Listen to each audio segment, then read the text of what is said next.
Actual जो मुस्लिम धर्मगुरु है या स्कॉलर्स है उनकी ओर से ये आज प्रेस कॉन्फ्रेंस की जा रही है। आगामी 11 तारीख को खिलाफ हाउस में जो कार्यक्रम होने वाला है उसके बारे में क्या कहना चाहेंगे? इस फोरम के तहत 11 तारीख पे प्रोग्राम होने वाला है खिलाफत हाउस में, और हम लोग कोशिश ये कर रहे हैं कि इस फोरम पर मुस्लिम इंटेलेक्चुअल्स को जमा किया जाए। उसके साथ साथ कुछ सियासी पार्टियां, जो बड़ी पार्टियां हैं, उनको जमा किया जाए और इंटेलेक्चुअल्स के सामने सियासी पार्टियां ये हमें बताएं कि उनके मुद्दे क्या हैं, किन पर वो इलेक्शन लड़ रही हैं और हमारे मुद्दे क्या हैं, जो हम उनके सामने पेश करेंगे कि क्या आप हमारे इन मुद्दों पर काम करेंगे। अगर वो हमारे इन मुद्दों पर काम करने तैयार होते हैं तो फिर हम सब मिलकर, इंटेलेक्चुअल्स जो होंगे वो सब मिलकर मुसलमानों से अपील करेंगे। लेकिन अगर वो नहीं आते हैं और नहीं हमारे मुद्दों पर काम करते हैं तो फिर हम वहाँ बैठकर एक रणनीति बनाएंगे, फिर उसके हिसाब से हम काम करेंगे। ये ज़रूरी नहीं है कि हम किसी को ग़ुलाम बनकर काम करें, ये ज़रूरी नहीं कि किसी के दबाव में आकर काम करें, ये बिल्कुल ज़रूरी नहीं है। 11 तारीख को खिलाफत हाउस में एक बड़ा कार्यक्रम होने जा रहा है, जहाँ वो ओपन फोरम होगा, जहाँ विभिन्न राजनीतिक पार्टियों के सरप्रस्त होंगे, अपनी अपनी बात रखेंगे। क्योंकि मुस्लिम लोगों को लेकर के उनको ऐसा लग रहा है कि उनके हक नहीं मिल रहा है, उनकी बातों को उनको आगे नुमाइंदगी नहीं मिल रही है लोकसभा के चुनाव में। इस सारी बातों को लेकर चर्चा करेंगे। आपको बारी साहब, क्या लगता है आपको, मुस्लिमों के साथ क्या नाइंसाफ़ी हो रही है? मैं ये कह रहा हूँ कि आज जो है देश के जो हालात हैं उसमें बाबा साहब भीमराव अंबेडकर साहब के संविधान को ख़तरा इंडिया अलायंस ने बताया है, और ये भी कहा है इंडिया अलायंस के लोगों ने, महाविकास आघाड़ी के लोगों ने, कि हो सकता है कि देश का आखिरी इलेक्शन हो। तो हमारा ये कहना है कि जो इतना अहम इलेक्शन है 70 सालों में, तो इसमें मुस्लिम जो मेजॉरिटी है वो इंडिया अलायंस के साथ जाने के लिए बिल्कुल तैयार बैठी है, मगर कम से कम आपको उनका रिप्रेजेंटेशन तो देना चाहिए था। 21 स्टेट में आपने एक मुसलमान को टिकट नहीं दिया, मुंबई और महाराष्ट्र में आपने एक मुसलमान को टिकट नहीं दिया। अब जब आपने टिकट दिया ही नहीं है, आपने बता दिया है कि जो ट्रैक पे बीजेपी है उसी ट्रैक पे हम हैं, यानी एक सिक्के के दो रुख है। बीजेपी डरा के हम मुसलमानों को दूसरा शहरी बनाना चाहती है, और आप जो है मुसलमानों को की लीडरशिप जो है कांग्रेस ख़त्म करना चाहती है। तो अब हम फैसला ये करना है हमें कि यहाँ जो 4 मुस्लिम उम्मीदवार जो शिवसेना भाला उद्धव ठाकरे साहब के हैं, मुसलमान उनको वोट देके क्यों जिताए? क्या वो लिखित देंगे हमें कि 5 साल के बाद, 5 साल का जो ये पीरियड रहेगा जीतने के बाद, वो वापस से बीजेपी में वो नहीं जाएंगे?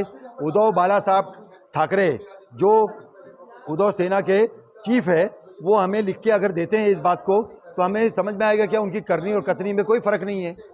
क्यों कि कल्याण की सीट के ऊपर उन्होंने जो उम्मीदवार उतारा है, शिंदे साहब जो है मुख्यमंत्री है, उनके बेटे के सामने बहुत कमज़ोर उम्मीदवार है वो।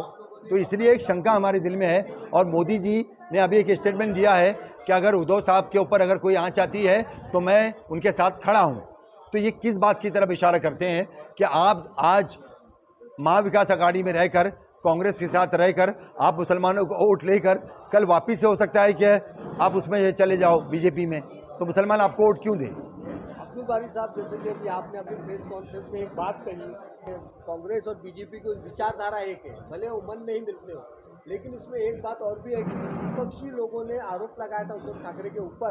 उन्होंने कहा था कि उद्धव ठाकरे जी मोदी से मिलने गए थे दिल्ली अपने परिवार के साथ।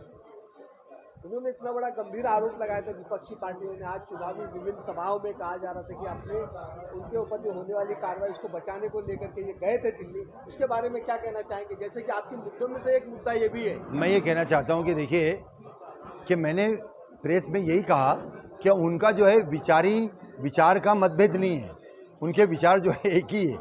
25 साल साथ में थे, हो सकता है कि इस इलेक्शन के बाद साथ में चले जाए।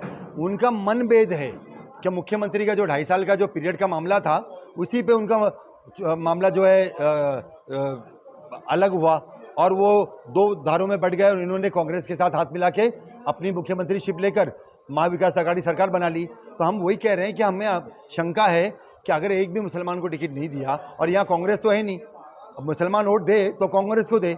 बॉम्बे के अंदर बताइए आप कि कितनी सीटें कांग्रेस के पास है।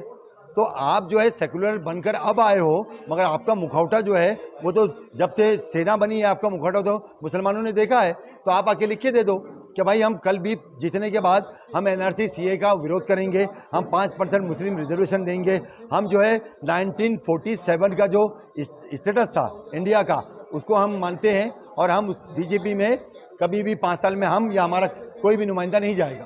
क्योंकि अभी चंद महीनों पहले या साल पहले आपने देखा कि 2 धड़े में शिवसेना बटी और आज जो है वो तमाम के तमाम लोग जो इनके साथी है वो बीजेपी के साथ चले गए।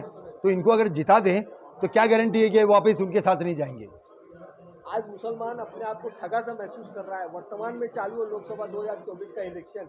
अगर मान लीजिए नेशनल फोरम मुस्लिम इंटेलेक्चुअल की जो कार्यक्रम होने वाला है 11 तारीख को, अगर उसमें आपकी 4 मांगे नहीं मांगी जाती तो आपका अगला कदम क्या होगा? आपकी सामाजिक संस्था कौन सा कारागार कड़ा कदम उठाएगी? तो हमने उनको 24 घंटे का वक्त भी दिया है कि देखिए कोई फैसले जो है वो एक कोई लीडर आके नहीं करता है बल्कि उसकी कोर कमेटी करती है। तो हम 24 घंटा इंतज़ार करेंगे। करने के बाद जो हमारी जो इंटेलेक्चुअल जो टीम जो कमिटीज़ वहाँ आएगी उससे हम मशवरा करेंगे, जो वो फैसला करेगी वो फैसले का हम ऐलान करेंगे और उन उम्मीदवारों को जाके हम सपोर्ट करेंगे बीजेपी छोड़कर। एक लास्ट क्वेश्चन मैं पूछूंगा, जब आपने कहा कि शरद पवार जी ने मुसलमानों को ये कह करके मना कर दिया कि हमें आपके वोट की जरूरत नहीं, तो फिर मुसलमान और आप उनकी नुमाइंदगी अपनी संस्था के माध्यम से करें तो कौन सी बेस में कर रहे हैं?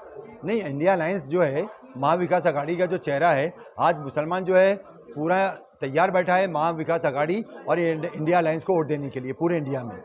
तो हमने पहली बात ये रखी थी कि आप हमको उसके अंदर 1-2 नुमाइंदे हमें दे दो ताकि हमारा जो वोट आपको मिले, साथ ही हमें हिस्सेदारी भी मिले।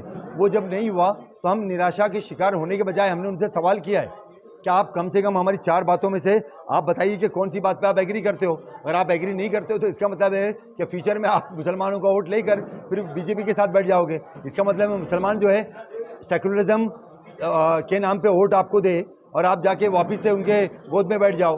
तो इसलिए हमने 11 तारीख को ये प्रोग्राम रखा है कि आप भी बैठो, हम भी बैठे और जो होगा हमने सामने फैसला। पहली डिमांड हमारी ये है कि हिंदुस्तान का जो भारत का 1947 का जो स्टेटस था धार्मिक स्थल को लेकर कि जो मस्जिदें हैं, मंदिरें हैं, जो बुद्ध विहार है, गिरजाघर हैं, वो जैसे हैं उसी तरह रहें।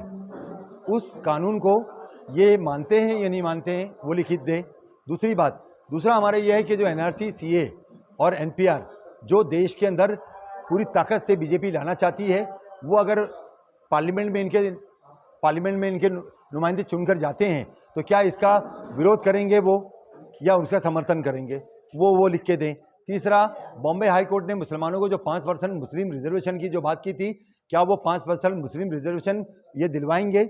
और चौथा और सबसे बहुत ही अहम सवाल ये है कि क्या उद्धव ठाकरे और NCP के जो लोग हैं वो जो है उन्होंने जो कैंडिडेट बॉम्बे में खड़ा किया है जीतने के बाद क्या वो वापस बीजेपी में 5 साल में नहीं जाएंगे, ये वो लिख के दे दें। ये हमारे 4 सवाल हैं।